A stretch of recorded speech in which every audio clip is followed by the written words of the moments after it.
La verdad.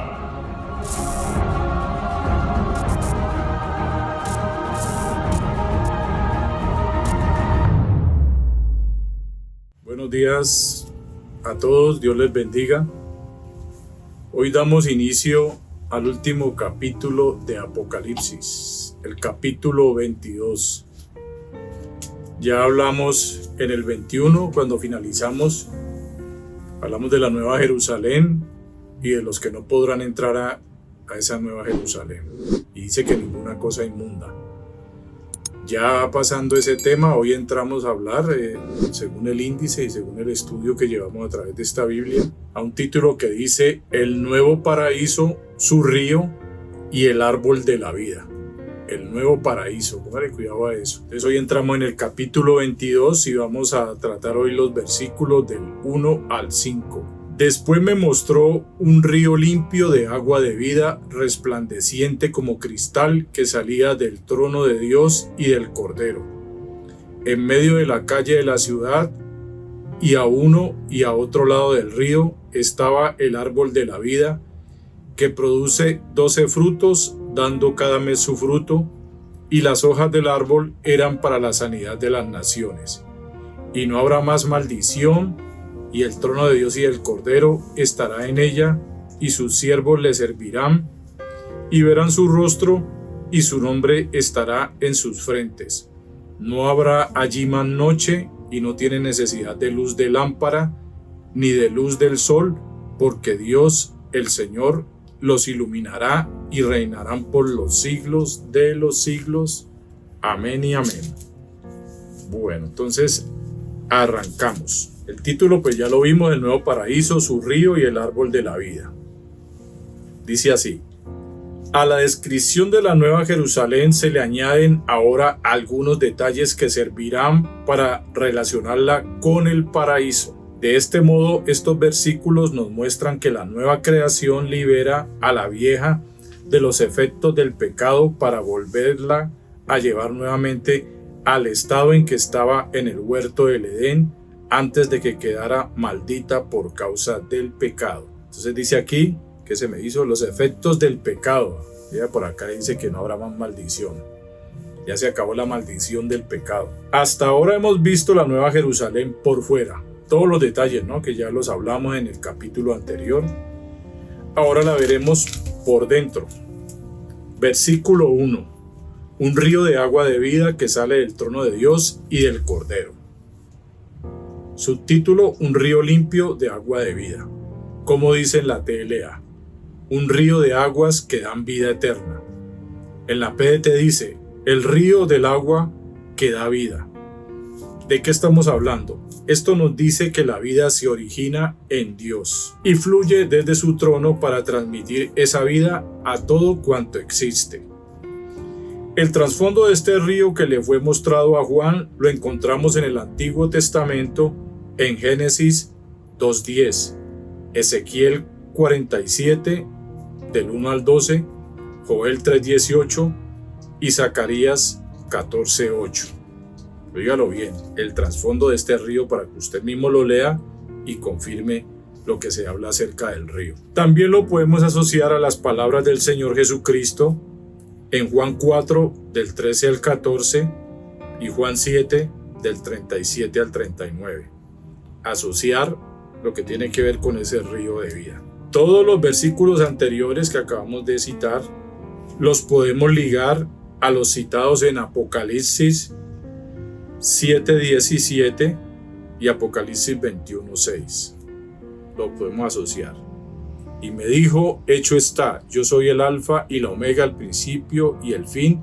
Al que tuviese sed, yo le daré gratuitamente de la fuente del agua de vida. Entonces asociémoslo a eso.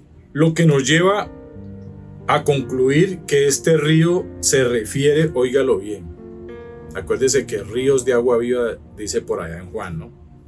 Este río se refiere al Espíritu Santo que procede del Padre y del Hijo, que están en el trono y transmiten la vida de Dios a la nueva creación. Mejor dicho, podemos decir que el Espíritu Santo acá en el nuevo paraíso, ya en la eternidad, va a ser como decirlo, como nuestra energía, como si nosotros fuéramos un radio que necesitara conectarse a la energía. Entonces nosotros vamos a seguir conectados al Espíritu Santo, porque precisamente habla de eso. Este trono, ellos transmiten la vida nueva a la creación en el poder del Espíritu Santo. Salmo 46 del 4 al 5. Entonces espero que hasta ahí seamos claros cuando habla de ¿qué? Del río limpio de agua de vida. Ahora un subtítulo que dice resplandeciente como cristal. ¿Cómo era ese río? Resplandeciente como el cristal. ¿Qué dice la TLA? Era claro como el cristal. Y la PET era tan brillante como el cristal. Entonces es como una comparación. Esto nos da a entender que reflejaba la gloria de Dios. ¿Cómo es la gloria de Dios? Santa, clara, resplandeciente, brillante. Apocalipsis 21:11 y Apocalipsis 4:6. 21:11 que dice: teniendo la gloria de Dios, y su fulgor era semejante al de una piedra preciosísima, como piedra de jaspe, diáfana como el cristal. Las mismas características de ese río de agua de vida resplandeciente como el cristal. Entonces hasta ahí hemos visto el río de agua de vida que sale del trono de Dios y del Cordero. Versículo 2. El árbol de la vida. Óigalo bien, por las características nombradas en este versículo, vemos que se trata de un árbol muy grande. ¿Qué dice el versículo? Leámoslo otra vez. En medio de la calle de la ciudad, a uno y a otro lado del río, estaba el árbol de la vida. Era muy grande porque dice a uno y al otro lado del río. Imagínense cómo tendría que ser el árbol para que llegara de lado a lado. En cuanto a este árbol de vida, ya conocemos uno en Génesis 2:9. Ya creo que eso lo sabemos todo, es claro. Lo que nos lleva a relacionar la nueva creación con la primera o vieja. O sea, la vieja, la de allá de Génesis, y la nueva creación que estamos viendo aquí en Apocalipsis. Después que Adán y Eva pecaron, se les prohibió que comieran del árbol de la vida, porque no podrían tener vida eterna mientras permanecieran bajo el dominio del pecado. Entonces por eso se les prohibió. Génesis 3 del 21 al 24 habla de esto que estamos diciendo. Aquí, al mostrar este árbol en Apocalipsis 22, que es lo que estamos viendo, nos habla de que los redimidos por la sangre del Cordero pueden comer con libertad y para siempre, sabiendo que el árbol de vida, ¿quién es? ¿Quién es el que da vida? Jesucristo, porque estábamos muertos por causa del pecado. Entonces, comer de ese árbol de vida es seguir siendo alimentado por Cristo, por su palabra, o sea, como siendo algo directo, algo como si él fuera nuestro maestro personal aquí cara a cara. Produce 12 frutos, dando cada mes su fruto. ¿De qué nos habla? De abundancia y variedad de la provisión divina en la nueva creación. Abundancia y variedad. No habrá escasez. Seremos saciados. Así como su bendición continua, lo que nos demuestra una vida eterna plena, una vida abundante para todos, para siempre. Acuérdese que es una vida plena en el Señor ya en la eternidad. Por eso se habla que ya no habrá tristeza, no habrá lloro, no habrá nada malo. Todo será bueno y todo será abundante, como era el paraíso. Árboles todos los que quiera, que cometieron el error de fijarse en el que no debían fijarse. Apocalipsis 22:14, Apocalipsis 2:7, Proverbios 3:18, Ezequiel 47:12. Ahora veamos, las hojas para sanidad de las naciones. Ahí lo dice en el mismo versículo. Las hojas para sanidad de las naciones. Esto nos habla de que los que fueron sanados del pecado y sus consecuencias por medio de Jesucristo gozarán eternamente de salud y disfrute de una vida plena en la nueva ciudad celestial. Recuerden que en el Génesis también se hablaba de los árboles, de las hojas que eran para sanidad.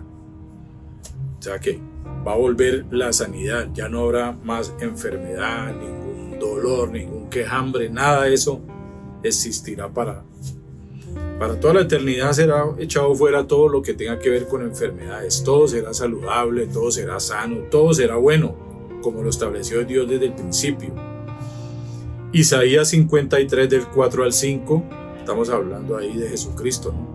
Salmo 147, 3, Isaías 6, 10, Isaías 57 del 18 al 19, Jeremías 17, 14, Ezequiel 47 del 8 al 11, Oseas 14, 4, Malaquías 4, 2, Lucas 4, 18 y Primera de Pedro 2, 24. Entonces, según lo anterior, se trata de la sanidad eterna para todos del pecado. Por eso dice que allí no entrará ninguna cosa inmunda.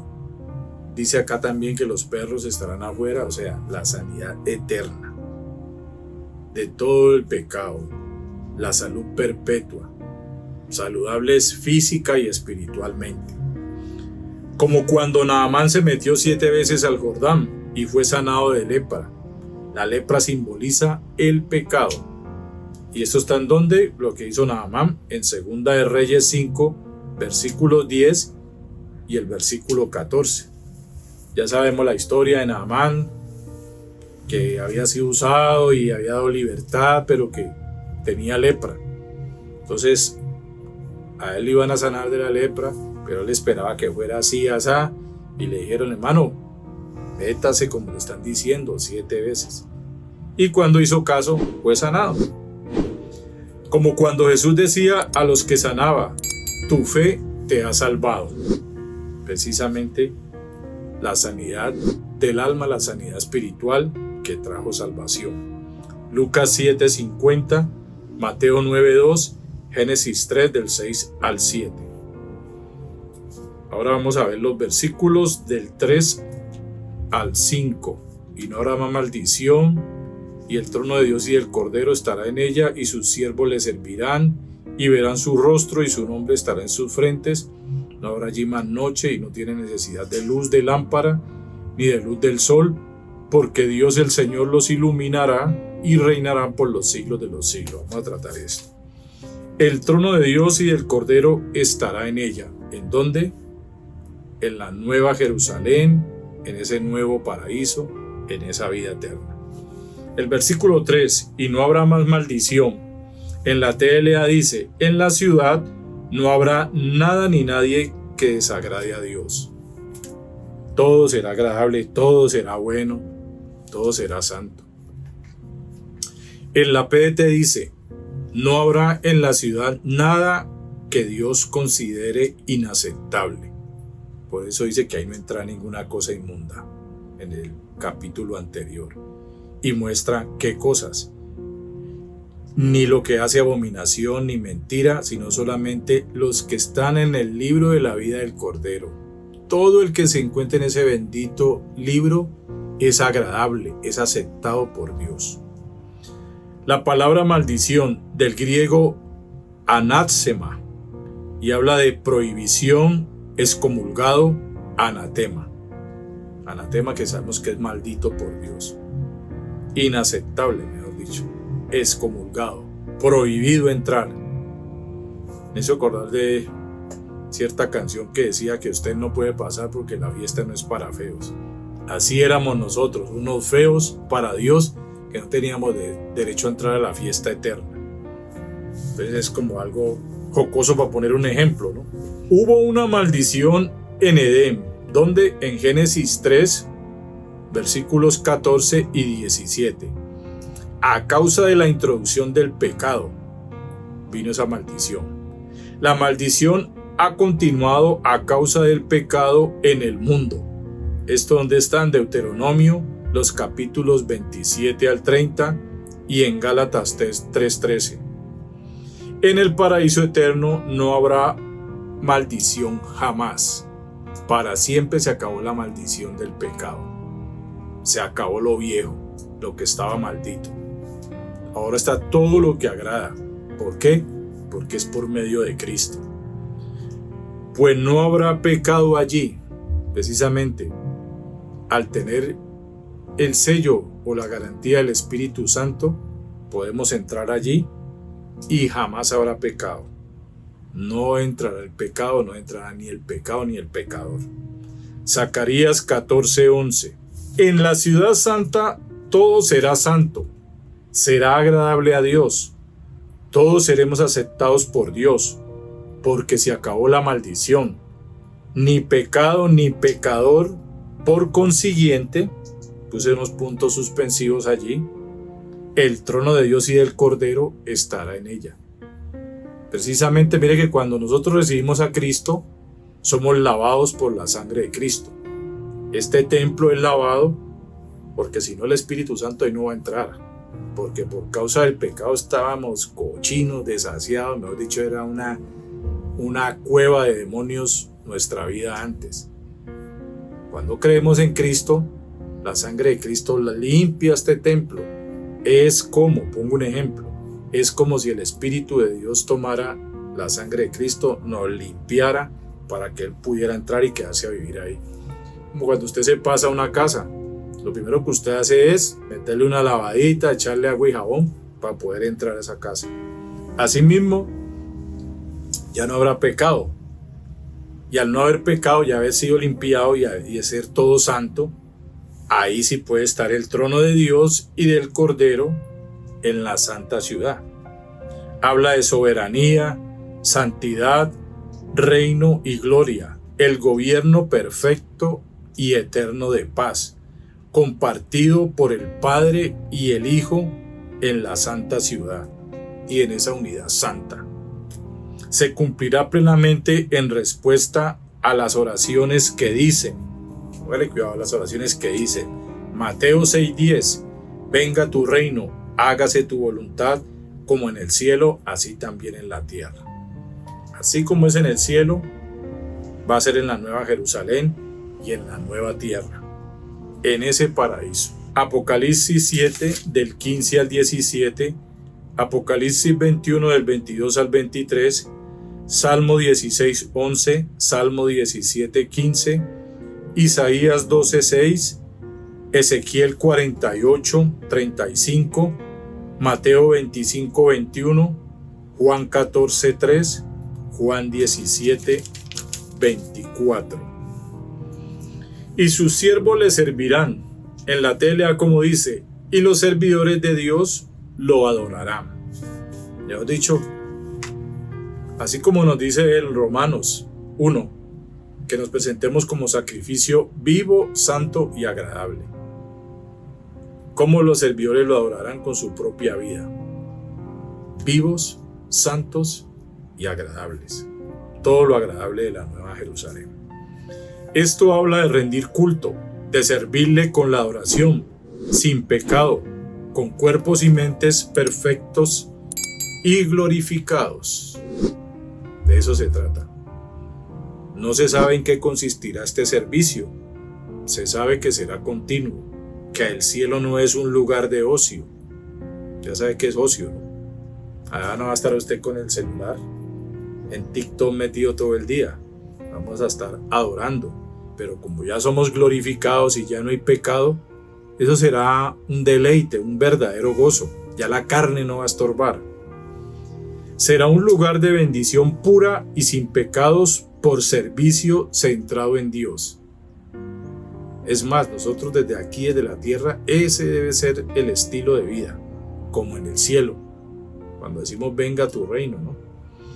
Apocalipsis 7:15, Juan 12:26. El versículo 4 dice, y verán su rostro. En la TLA como dice, todos podrán ver a Dios cara a cara. Los salmistas le pedían a Dios con frecuencia que hiciera resplandecer su rostro sobre ellos. Esto está en el Salmo 31:16, Salmo 67:1, 80, versículos 3, 7 y 19. ¿Esto qué nos lleva a entender? Que significa disfrutar de su favor y tener comunión íntima con Él. Esta expresión la podemos encontrar en la bendición sacerdotal, cuando hablamos de ver su rostro, ¿no? Y la bendición sacerdotal dice en Números 6 del 22 al 27, me acuerdo que él dice que hará resplandecer su rostro sobre sus sacerdotes. ¿Qué es un sacerdote? Un servidor. ¿Qué seremos todos? Servidores de Dios en el cielo, en adoración, en una vida que es perfecta ante Él. Es sabido que a Moisés no se le permitió ver el rostro de Dios. Esto está en Éxodo 33, del 20 al 23. Pero en la Nueva Jerusalén será un privilegio constante, pues no habrá pecado que estorbe entre Dios y los salvos. Esto está en Isaías 59:2. Cuando dice y verán su rostro, es el cumplimiento de la bienaventuranza del Señor Jesucristo. Mateo 5:8. Y se cumplirá plenamente lo que hemos de ser como hombres nuevos en Primera de Juan 3:2. El pecado nos impedía acercarnos a Dios, nos impedía ver su rostro, pero gracias a Cristo y a su sacrificio lo podremos hacer en este tiempo en que estamos hablando. Romanos 3:23, Hebreos 4:16, Hebreos 10 del 19 al 23. Acuérdese lo que dice Romanos 3:23. Por cuantos todos pecaron, están alejados de Dios, estamos alejados de su gloria. No podemos verlo cara a cara por causa del pecado. Entonces en ese tiempo podemos estar cara a cara a Él, porque el pecado nos separaba de Él, porque éramos desagradables. Los santos del cielo tendrán más conocimiento de Cristo que los santos de la tierra. Analicemos eso, ¿no? De todas maneras, todos estaremos ya en la gloria de Dios, santos en el cielo, santos en la tierra, pero ahí puede quedarnos un interrogante. Entonces, ¿quiénes serán los que están allá y quiénes los que estarán acá? Spurgeon, vamos a ver qué dice Spurgeon al respecto. Por lo cual, entendiendo dos cosas: primero, que ellos literalmente, de una manera física, con sus cuerpos resucitados, podrán ver hacia el rostro de Jesús, y segundo, que espiritualmente sus facultades mentales serán ampliadas para que puedan ser capaces de ver el mismo corazón y el alma y el carácter de Cristo, para entenderlo, su obra y su amor, su todo en todo, como nunca antes lo entendieron. Bueno, Spurgeon hace este comentario acerca, pero de Jesucristo. Al igual Jesús dijo que el que ha visto al Hijo ha visto al Padre. Entonces la pregunta que puede saltar realmente: ¿vamos a ver a Dios o al Hijo, a Cristo? Sabemos que Cristo es la imagen del Dios invisible. Entonces uno podría decir que a Cristo, como la imagen de Dios, es el que vamos a ver.